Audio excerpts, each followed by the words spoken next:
Hello friend, cloud computing course की playlist में आज की वीडियो में हम डिस्कस करने वाले हैं what is virtual box. Virtual box क्या होता है, वर्चुअल बॉक्स के की फीचर्स क्या है, और साथ में हम डिस्कस करने वाले हैं कि block diagram of virtual box किस तरह से वर्क करता है, उसके ब्लॉक डायग्राम के बारे में देखेंगे। और एक इंपॉर्टेंट चीज के बारे में डिस्कस करेंगे जो कि है कि difference between VMware and virtual machine. जो कि वर्चुअल मशीन वेयर होता है VMware और वर्चुअल बॉक्स के बीच में क्या की डिफरेंसेस है। और वीडियो में आगे हम डिस्कस करने वाले हैं कि गूगल ऐप इंजन के बारे में कि गूगल ऐप इंजन क्या होता है, कब आया था, और उसके की फीचर्स के बारे में डिस्कस करेंगे। साथ में हम डिस्कस करेंगे कि block diagram of Google App engine, और वीडियो को लास्ट में हम डिस्कस करेंगे कि programming environment for Google App engine, जो गूगल ऐप इंजन है उसके लिए क्या प्रोग्रामिंग इन्वायरमेंट होने वाला है। सो वीडियो को लास्ट तक जरूर देखिएगा। और हाँ, अगर आप क्लाउड कंप्यूटिंग कोर्स की PDF को या फिर इस PPT को डाउनलोड करना चाहते हैं तो डिस्क्रिप्शन में लिंक है, आप वहां से जाके डाउनलोड कर सकते हैं। अगर आपकी कोई भी क्वेरी है तो आप इस मेल आईडी से या फिर कमेंट बॉक्स में कमेंट करके मुझसे कांटेक्ट कर सकते हैं। अब बात आती है कि व्हाट इज वर्चुअल बॉक्स होता क्या है। तो वर्चुअल बॉक्स की अगर हम बात करें तो वर्चुअल बॉक्स को also known as a Oracle, ठीक है, इसको ओरेकल VM वर्चुअल बॉक्स के नाम से जानते हैं, यानी Oracle virtual machine virtual box के नाम से भी जानती है। एक तरह का क्या है कि powerful and open source virtualization software है। जो वर्चुअल बॉक्स होता है एक तरह का ओपन सोर्स और ओपन सोर्स वर्चुअलाइजेशन टूल्स है, सॉफ्टवेयर टूल्स है, जिसका यूज हम करते हैं कि हम क्रिएट कर पाए और रन कर पाए virtual machine on their computer. अपने कंप्यूटर के ऊपर हम क्या कर पाए, वर्चुअल मशीन्स को रन कर पाए और क्रिएट कर पाए आसानी से। जैसे हमारा वर्चुअल मशीन होता था, VMware होता था, ठीक है, जिस तरह से वो वर्क करता था वही काम सेम इसका भी होता है, ठीक है। अब बात आती है कि वर्चुअल बॉक्स क्या करता है, ये इनेबल करता है कि हम क्रिएट कर पाए वर्चुअल इन्वायरमेंट को, ठीक है। जो वर्चुअल बॉक्स होता है ये इनेबल करता है कि हम वर्चुअल इन्वायरमेंट को क्रिएट कर पाए और अलाउ कर पाए मल्टीपल ऑपरेटिंग सिस्टम को जो रन हो पाए concurrently on the same physical machine. अगर कोई हमारे पास एक सिंगल फिजिकल मशीन है तो जो वर्चुअल बॉक्स है इसके ऊपर इंस्टॉल करने के बाद ये अलाउ करता है कि हम इसके ऊपर मल्टीपल ऑपरेटिंग सिस्टम को कॉन्करेंटली, मतलब एट ए टाइम पे हम क्या कर सकते हैं, रन कर सकते हैं एक सिंगल हार्डवेयर के ऊपर। तो वर्चुअल मशीन का जो यूज है वाइडली यूज होता है फॉर डेवलपमेंट के लिए, टेस्टिंग के लिए और running different operating system and application in isolation के लिए इसका यूज किया जाता है। अब इसके कुछ की फीचर्स है, जैसे की फीचर्स की बात करें तो वर्चुअलाइजेशन है, होस्ट एंड गेस्ट सिस्टम है, सपोर्ट ऑपरेटिंग सिस्टम का है, उसके बाद स्नैपशॉट एंड क्लोनिंग का है, ठीक है, उसके बाद वर्चुअल नेटवर्किंग का है, ठीक है, USB डिवाइस सपोर्ट का है, गेस्ट एडिशनल का और ओपन सोर्स का है। तो इनके बारे में हम जल्दी से देख लेते हैं। वर्चुअलाइजेशन में क्या करता है, जो वर्चुअल बॉक्स है वो hardware resource virtualise for each virtual machine. जो हार्डवेयर होता है उसको वर्चुअलाइज रिसोर्स बनाता है, वर्चुअलाइजेशन करता है जितने भी वर्चुअल मशीन होती है उनके लिए। मतलब अगर हमारे पास एक हार्डवेयर रिसोर्स है तो उस हार्डवेयर रिसोर्स को जितने भी वर्चुअल मशीन है उस वर्चुअल मशीन के लिए वर्चुअल इन्वायरमेंट को क्रिएट करने का काम करता है। उसके बाद host and guest operating system, तो मतलब ऐसे ही डिफरेंशिएटिंग करता है कि जो भी होस्ट और गेस्ट ऑपरेटिंग सिस्टम है उसके बीच में डिफरेंशिएट करता है। उसके बाद सपोर्टेड OS, जो भी ऑपरेटिंग सिस्टम होता है वाइड रेंज, ठीक है, उसको कंपैटिबिलिटी प्रोवाइड करने का काम करता है। स्नैपशॉट एंड क्लोनिंग की बात करें तो बैकअप और रिस्टोर फंक्शनलिटी को बढ़ाता है हर एक वर्चुअल मशीन का। मतलब अगर कोई भी डेटा डिलीट हो जाता है हम उसका बैकअप क्लोनिंग करते हैं, ठीक है, बैकअप बनाते हैं और डेटा डिलीट होने के बाद हम जब चाहें उस डेटा को रिकवर या रिस्टोर कर सकते हैं। अब बात आती है वर्चुअल नेटवर्किंग की। वर्चुअल नेटवर्किंग की अगर हम बात करें तो इसके अंदर क्या होता है, कॉन्फ़िगरेबल नेटवर्किंग ऑप्शन होता है फॉर वर्चुअल मशीन्स के लिए, ठीक है। USB सपोर्ट की बात करें तो हम डायरेक्ट कनेक्ट कर सकते हैं किसी भी वर्चुअल मशीन को USB डिवाइस के साथ, किसके हेल्प से, वर्चुअल बॉक्स के हेल्प से, ठीक है। इसी तरह से क्या होता है कि गेस्ट एडिशन की बात करते हैं, एनहेंस करता है performance and integration with the host system के साथ। ओपन सोर्स की अगर हम बात करें तो एक्टिव जो डेवलपमेंट है और मेंटेनेंस है अंडर GPL के अंदर आता है और ये एक तरह का ओपन सोर्स सॉफ्टवेयर माना जाता है। अब बात आती है कि block diagram of virtual box की, वर्चुअल बॉक्स के ब्लॉक डायग्राम क्या है। तो इसमें क्या होता है कि एक होस्ट OS होता है, यानी होस्ट OS मतलब होस्ट ऑपरेटिंग सिस्टम, ठीक है। उसके बाद वर्चुअल बॉक्स हाइपरविजर होता है और यहाँ पे हमारा क्या होता है, गेस्ट OS होते हैं, ठीक है। अब जैसे इस ब्लॉक डायग्राम की अगर हम बात करें तो इस ब्लॉक डायग्राम में कह रहा है कि जो भी होस्ट ऑपरेटिंग सिस्टम होता है वर्चुअल बॉक्स के ऊपर रन होता है। ये होस्ट ऑपरेटिंग सिस्टम जो होता है ये वर्चुअल बॉक्स के ऊपर रन होता है एज ए हाइपरविजर। हाइपरविजर क्या करता था, जो कि हाइपरविजर हम वर्चुअल मशीन के क्रिएशन में करते थे। ये क्या करता था कि virtual machine, multiple virtual machine को क्रिएट करता था और मैनेज करने का काम करता था। तो एज इट इज क्या होता है, जो हमारा होस्ट ऑपरेटिंग सिस्टम होता है, ये भी क्या करता है कि वर्चुअल बॉक्स के ऊपर इसको रन किया जाता है। जो भी वर्चुअल बॉक्स होगा उसके ऊपर हम होस्ट ऑपरेटिंग सिस्टम को रन करते हैं और मल्टीपल गेस्ट ऑपरेटिंग सिस्टम को क्रिएट करते हैं जो रन हो पाए वर्चुअल बॉक्स के ऊपर एट ए टाइम। ठीक है, यहां पे कह रहा है कि multiple guest operating system can be created and run on virtual box. हमने होस्ट ऑपरेटिंग सिस्टम को वर्चुअल बॉक्स के ऊपर रन कराया और जब इसको रन कराया तो ये क्या किया, मल्टीपल ऑपरेटिंग सिस्टम, जो भी गेस्ट ऑपरेटिंग सिस्टम को क्रिएट कर दिया और each operating system in its own isolation, ठीक है, आइसोलेटेड वर्चुअल इन्वायरमेंट। और जितने भी हमारे पास गेस्ट ऑपरेटिंग सिस्टम है, सारे ऑपरेटिंग सिस्टम का उसका खुद का अपना इन्वायरमेंट होगा। ठीक है, the hypervisor manage the allocation.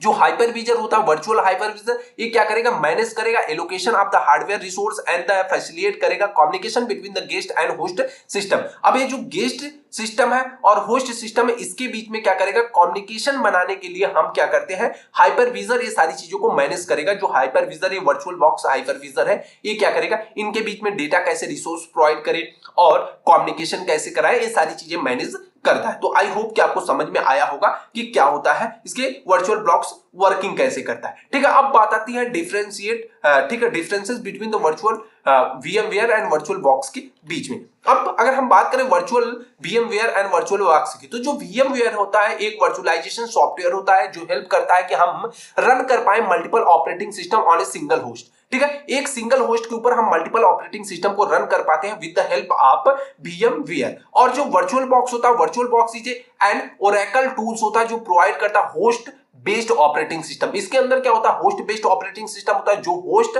Operating system होता है वो वर्चुअलाइजेशन इन्वायरमेंट को क्रिएट करने का काम करता है। अब अगर हम बात करें तो ये क्या करता है, it is used for enterprise and home purpose. इसका यूज हम करते हैं कि इंटरप्राइज के लिए यूज कर ले या फिर अपने होम पर्पस के लिए VMware का यूज करते हैं। लेकिन वर्चुअल बॉक्स होता है, इसका यूज हम एजुकेशनल या फिर प्राइवेट पर्पस के लिए करते हैं। जैसे कोई प्राइवेट हमारा काम है तो उसके लिए हम क्या करते हैं, वर्चुअल बॉक्स का यूज करते हैं। अब बात आती है जो भी ऑफर करता है virtualization at the hardware level. जो वर्चुअलाइजेशन होता है VMware में, ये हार्डवेयर लेवल वर्चुअलाइजेशन करता है। और यहाँ पे क्या होता है कि हार्डवेयर और सॉफ्टवेयर लेवल दोनों लेवल का वर्चुअलाइजेशन देखने को हमें मिल जाता है। अगर इसके लाइसेंस की बात करें तो 79.77 में मिल जाता है डॉलर में, और यहाँ पे इसका भी लाइसेंस सेम प्राइस में आपको मिल जाएगा। अब बात आती है it can run Linux window and Mac operating system, और ये भी लाइनेक्स विंडो और मैक ऑपरेटिंग सिस्टम पे रन होता है। इसमें एक सोलारिस अलग से ऑपरेटिंग सिस्टम बढ़ जाता है। अब बात करें तो ये क्या है, एक ओपन टूल्स नहीं है, ओपन सोर्स टूल नहीं है, और ये क्या है, हमारा एक ओपन टूल सोर्स है। अब बात करें कि जो हमारा VMware है ये ऑफर करता है लिमिटेड वर्चुअल मशीन इंक्रिप्शन। ठीक है, यहाँ पे क्या होता है कि जो वर्चुअल मशीन की इंक्रिप्शन होती है वो लिमिटेड होती है, लेकिन यहाँ पे क्या होती है कि कोई भी लिमिटेड नहीं होता, एक्सटेंडेड पैक यहाँ पे होता है। ये कह रहा है कि ये ऑफर करता है virtual machine encryption with the extension packs के साथ। ठीक है, अब बात आती है कि यहाँ पे जो फॉर्मेट होता है, ठीक है, जो डिस्क फॉर्मेट होता है VMDK का यूज किया जाता है, और यहाँ पे हमारा बहुत सारे होते हैं जैसे VDI, VHD और VMDK और HDD डिस्क फॉर्मेट का यूज हम करते हैं। ये मेमोरी के सारे नाम है जो कि जो भी सोर्स होगा यानी स्टोरेज होगा उसके लिए यूज किया जाता है। It does not offer any shared storage support. ठीक है, ये कोई भी शेयर्ड स्टोरेज सपोर्ट कुछ नहीं करता है, डज नॉट सपोर्ट करता है। और ये क्या करता है, ऑफर करता है NFC और CIF और ISCSI को सपोर्ट करता है, जो कि शेयर स्टोरेज सपोर्ट होते हैं। मतलब ऐसा स्टोरेज जहां पे हम शेयर करके डेटा को सेव कर सकते हैं। जो भी VMware होता है ऑफर करता है इजी टू एक्सेस, ठीक है, टू द यूजर क्या कर सकता है, VMware का आसानी से यूज कर सकता है, लेकिन यहाँ पे यूज आसानी से नहीं कर पाएगा कंपेयर टू VMware की। ठीक है, और ये प्रोवाइड करता है कॉम्प्लिकेटेड यूजर इंटरफेस को प्रोवाइड करता है VMware, और ये क्या करता है, यूजर फ्रेंडली इंटरफेस को प्रोवाइड करता है जो हमारा वर्चुअल बॉक्स है। अब बात करें out of the box USB device supported is provided. ठीक है, जो आउट ऑफ बॉक्स होगा वहां पे USB डिवाइस क्या होगी, सपोर्ट करेगी और प्रोवाइडेड होगी। और यहाँ पे क्या कहता है कि for the functionality of the USB 2.0 और 3.0, ठीक है, दोनों पैक की रिक्वायर्ड होती है। अब बात करें तो वीडियो मेमोरी की अगर हम बात करें, लिमिटेशन 2 होता है, 2 GB मतलब 0 से लेकर 2 GB तक होता है, और यहाँ पे 128 GB मैक्सिमम 128 MB होता है, ठीक है। और 3D acceleration is default enable होता है यहाँ पे, और यहाँ पे क्या होता है, मैन्युअली इसको इनेबल करना पड़ता है। अब बात करें लास्ट पॉइंट के बारे में, तो ये कह रहा है कि it is a types of type, one type hypervisor होता है, टू टाइप्स हाइपर विजर होता है। तो आई होप कि आपको समझ में आया होगा कि VMware एंड वर्चुअल बॉक्स के बीच में क्या की डिफरेंसेस है। अब बात करते हैं introduction to the Google App Engine के बारे में, जिसको शॉर्ट फॉर्म में GAE के नाम से भी जानते हैं, गूगल ऐप इंजन के बारे में। तो जो गूगल ऐप इंजन है एक तरह का fully manage platform as a service है, ठीक है। जो गूगल ऐप इंजन है एक तरह का प्लेटफॉर्म एज ए सर्विस है जो ऑफर करता है Google cloud that allow developers के लिए। डेवलपर्स क्या कर सकते हैं, किसी भी चीज को बिल्ड कर सकते हैं, डिप्लॉय कर सकते हैं, स्केल कर सकते हैं एप्लीकेशन को without worrying about the managing and underlying infrastructure. क्योंकि जो प्लेटफॉर्म एज सर्विस होती है उसमें क्या होता है कि आपको एक प्लेटफॉर्म मिलता है जहां पे हम चीजों को क्या कर सकते हैं, डेवलप कर सकते हैं, डिप्लॉय कर सकते हैं, ठीक है,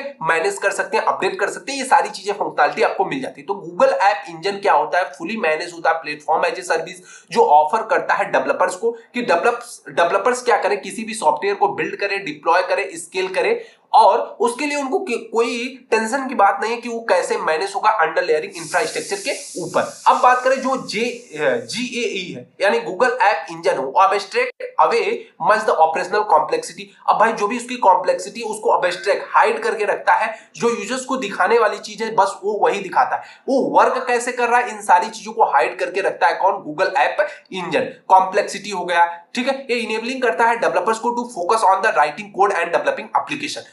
तो जो गूगल ऐप इंजन है इसे अब जो भी हमारा डेवलपर होता है, डेवलपर को क्या करेगा, एक ऐसा यूजर इंटरफेस प्रोवाइड करता है जहां पे आप अपने कोड को लिखें और कोड को राइट करें और क्या करें, एक एप्लीकेशन को डेवलप करें। ऐसा नहीं है कि ये एप्लीकेशन अब हम कोड लिखने के बाद एप्लीकेशन वर्क कैसे कर रहा है, ठीक है, ये कोड रन कैसे हो रहा है, ये सारी चीजों के ऊपर फोकस करना, इसको क्या करता है, अबस्ट्रैक्ट यानी हाइड करके रखने का काम करता है। अब यहाँ पे हम देख ले कि ओवरव्यू के बारे में गूगल ऐप इंजन के, तो यहाँ पे क्या होगा, मैनेज्ड इन्वायरमेंट होता है, ठीक है, लैंग्वेज सपोर्टेड है, ऑटो स्केलिंग है, डेटा स्टोरेज है, और यहाँ पे ऑथेंटिकेशन एंड सिक्योरिटी देखने को मिल जाती है, सर्विस एंड एपीआईज हो जाएगी, ठीक है, integration with the other Google cloud service हो गया, फ्लेक्सिबिलिटी इन्वायरमेंट मिल जाता है। इनके बारे में हम थोड़ा थोड़ा देख लेते हैं क्या होता है। मैनेज इन्वायरमेंट के अंदर क्या होता है कि जो भी हमारा गूगल ऐप इंजन है वो मैनेज करता है इंफ्रास्ट्रक्चर को और इनेबल करता है हम फोकस करें कि अपने ऐप एप्लीकेशन जो भी हमारा सॉफ्टवेयर डेवलपमेंट है हम सॉफ्टवेयर डेवलपमेंट के ऊपर फोकस कर पाए। तो मैनेज इन्वायरमेंट का मतलब यही होता है कि जो भी इन्वायरमेंट है वो इन्वायरमेंट किस तरह से वर्क कर रहा है उस चीज को हाइड करके रखना इसका काम है, ठीक है। जो गूगल ऐप इंजन है उसको हाइड करके रखता है और सिर्फ उसी चीज को फोकस कराता है जो भी डेवलपर्स होता है कि वो अपने काम पे फोकस करे, उसका काम है कि किसी भी सॉफ्टवेयर को डेवलप करना है। लैंग्वेज सपोर्ट की बात करें तो जो गूगल ऐप इंजन वो मल्टीपल लैंग्वेज को सपोर्ट करता है, ठीक है। आज के डेट में जो भी लैंग्वेज चल रही है सारी लैंग्वेजेस को मैक्सिमम सपोर्ट करने का काम करते हैं। ऑटो स्केलिंग की अगर हम बात करें तो यहाँ पे ऑटोमेटिक स्केलिंग होता है, स्केलिंग कर सकते हैं आप the application based on demand, जैसी एप्लीकेशन की हमारी डिमांड होगी उस डिमांड के हिसाब से हम स्केल कर सकते हैं। डेटा स्टोरेज की अगर हम बात करें तो built in data storage optional होता है, ठीक है, इंक्लूडिंग SQL हो गया, SQL डेटाबेस के लिए हम इसका SQL का यूज कर सकते हैं, ठीक है। ऑथेंटिकेशन एंड सिक्योरिटी की अगर हम बात करें तो building authentication service and security identity platform integration. तो यहाँ पे क्या होता है, जो भी डेवलपर्स होता है उसके लिए क्या होता है, ऑथेंटिकेशन एंड सिक्योरिटी जो भी आप एप्लीकेशन को डेवलप कर रहे हैं, ठीक है, या फिर सॉफ्टवेयर को डेवलप कर रहे हैं उसके लिए पूरा आपको ऑथेंटिकेशन और सिक्योरिटी मिलेगी। कोई अनऑथराइज्ड यूजर आपको क्या कर सकता है, उसको वो एक्सेस नहीं कर सकता है।